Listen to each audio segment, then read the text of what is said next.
আলহামদুলিল্লাহিল্লাযী ওয়াহাদা ওয়াসসালাতু ওয়াসসালামু আলা মান লা নাবিয়্যা বা'দা আম্মা বাদ। আজকে আমরা রাসূল সাল্লাল্লাহু আলাইহি ওয়াসাল্লামের প্রতি ভালোবাসার নিদর্শন সম্পর্কে জানবো ইনশাআল্লাহ।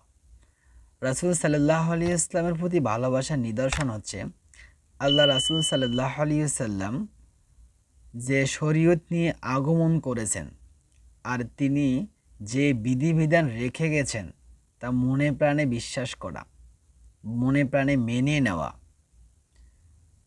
আল্লাহ রাসূল সাল্লাল্লাহু আলাইহি ওয়াসাল্লামের আদেশ নিষেধসমূহ পালন করতে মনের মধ্যে কোনো সংকীর্ণ না রাখা।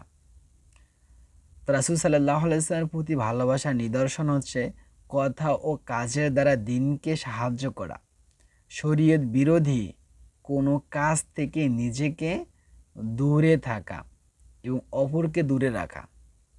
রাসূল সাল্লাল্লাহু আলাইহি ওয়াসাল্লামের প্রতি নিদর্শন হচ্ছে ভালোবাসার নিদর্শন হচ্ছে তার চরিত্রবান হওয়া এবং সুন্নতকে অনুসরণ করা। রাসূল সাল্লাল্লাহু আলাইহি ওয়াসাল্লামের আদর্শই নিজেকে গড়ে তোলা। যেমন আল্লাহ তাআলা বলেছেন, লাকাদ কানা লাকুম ফি রাসূলিল্লাহি উসওয়াতুন হাসানা। তোমাদের জন্য রয়েছে রাসূল সাল্লাল্লাহু আলাইহি ওয়াসাল্লামের মধ্যে উত্তম আদর্শ। সে আদর্শকে লালন করা, অর্থাৎ সে আদর্শ নিয়ে জীবন গড়া। তো আল্লাহ তাআলা আমাদেরকে যেন রাসূল সাল্লাল্লাহু আলাইহি ওয়াসাল্লামের সুন্নাত অনুযায়ী চলার তৌফিক দান করেন।